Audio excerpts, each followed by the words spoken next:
Cool Odyssey, coming to you today from the master bedroom inside the Seneca 36FK Super C, bringing to you another modification that I've recently made. I decided to go ahead and install a combination washer-dryer unit inside the RV. This Seneca came pre-plumbed and pre-wired to have a washer-dryer inside, but it did not have it from the factory. This cabinet here is where it was pre-set up to have the washer dryer. As you can see, this cabinet is quite a bit deeper than the closet to accommodate the depth of the washer and dryer. What used to be in this cabinet was a set of 3 drawers for storing clothing and whatnot, and I'll put a little picture up here in the corner of what this used to look like when it had the drawers inside. Only had to make a few modifications in order to get the unit inside. Number 1 was remove the drawers, take out some side panels. That was all pretty easy. The second thing is choosing a type of washer and dryer. A lot of people use the ventless style washer dryer combinations, which is what this unit was pre-set up for. But all the reviews and videos that I've watched talk about the dry cycle of those ventless dryers taking up to an hour longer than the vented style dryers. So one thing I decided was I wanted to go ahead and use a vented style unit. So that required a little bit of extra modification, which I'll talk about a little bit later. First of all, one thing that I changed is how these doors operated. So originally these doors opened from the center and opened out. And the issue with that is when this door is open, it pretty much blocks you into this corner, which made it really tough to deal with getting things in and out of the drawer, and would be even more difficult dealing with getting things in and out of the washer and dryer. So what I did is took the doors off, and I actually installed a piano hinge attaching the 2 doors together, so that now the 2 doors operate like that, which allows much easier access to get in and out of the washer dryer, and you can still walk out to the rest of the room. And all I really did here was just take the 2 cabinets, attach them together with a piano hinge, add a couple more clips to lock the door in place, and now it's much easier to deal with getting things in and out of the washer and dryer. So as far as the washer and dryer, the unit I went with is a Splendide WD2100XC. It is the vented version of this washer dryer, and there have been quite a few new washer dryer combinations that have come on the market. Mixed reviews from what I read, and not a whole lot of people using them in an RV type environment. So I went with this Splendide unit, which really this is one of the units that you'll find in just about every RV that's equipped with a washer and dryer. These have been used in marine and RV environments for a really long time. So that's the unit that I went with. The actual installation was not too tough. The biggest problem was getting the unit actually in the bedroom and into this cabinet. It weighs about 145 pounds. So luckily where I was staying, had a couple of my nomadic friends that were hanging out as well, so enlisted their help, and we got it drugged through the bedroom and installed into this cabinet. So it fits in here just right. It's got a couple of mounting feet down here that attach it so that it's good and solid. I'd also like to talk about how Jayco pre-plumbed and wired the unit. So what I'm going to do here is show you inside. So we're going into the cabinet now above the washer and dryer. Try to get the best video that I can. And what you'll see here is that they have pre-plumbed it with an 1.5-inch drain pipe.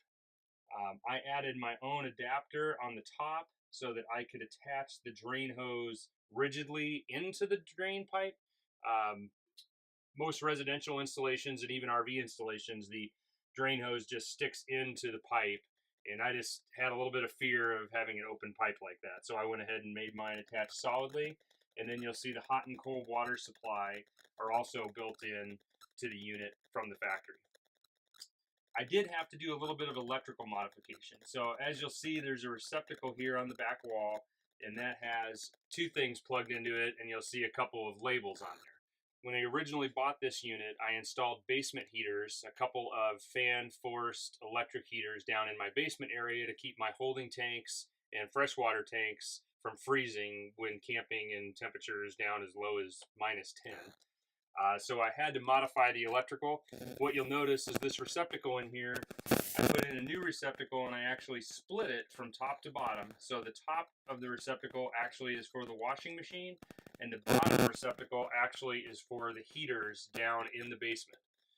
So what I did is I installed a switch in the closet, which I'll show you that switch here, and it's just a standard switch with a pilot light.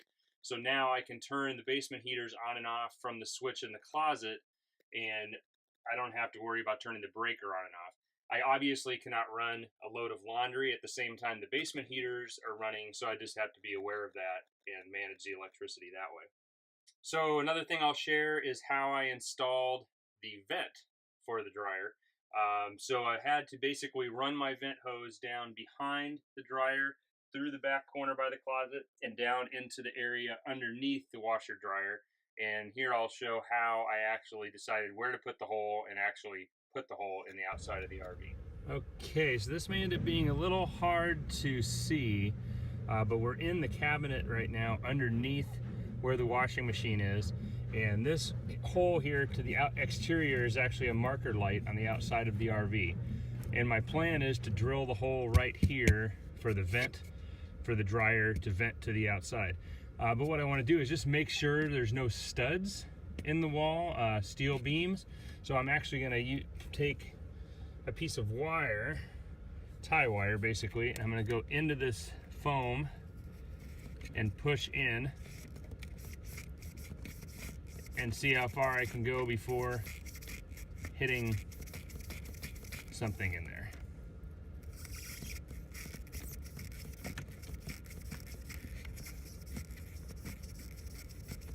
So not very far that way.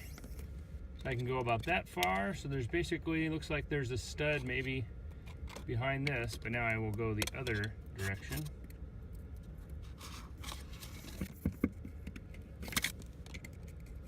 So it looks like I can go a little further in the other direction. I'm going to double check that.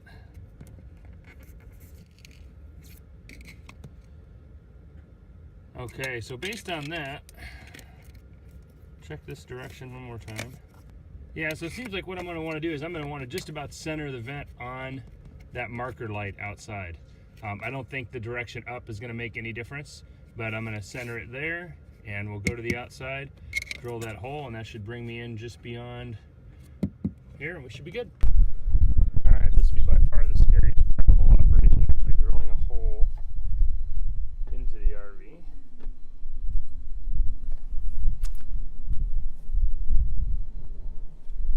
Here goes nothing.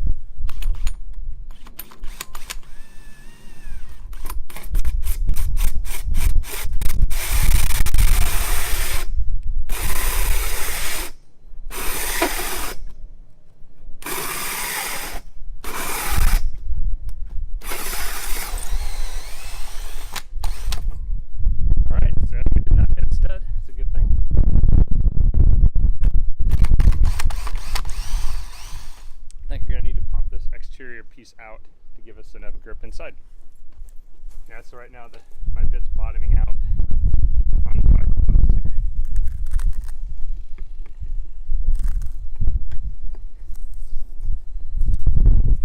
So there you have it. So now we'll go the rest of the way through.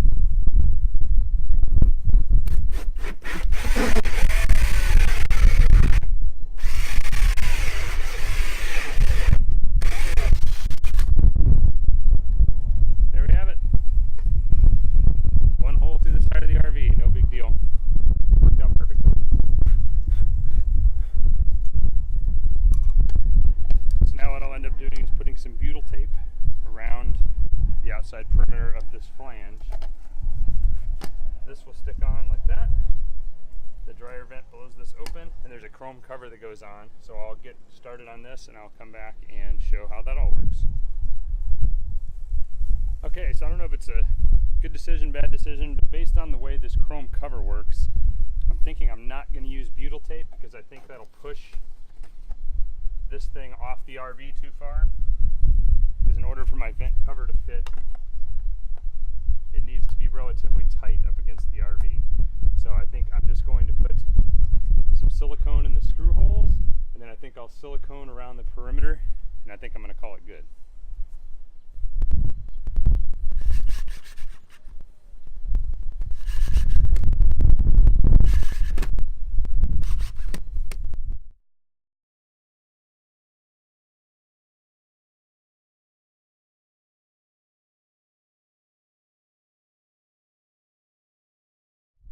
Alright, so I think that's all I'm going to do for silicone. I'm going to put the cover on.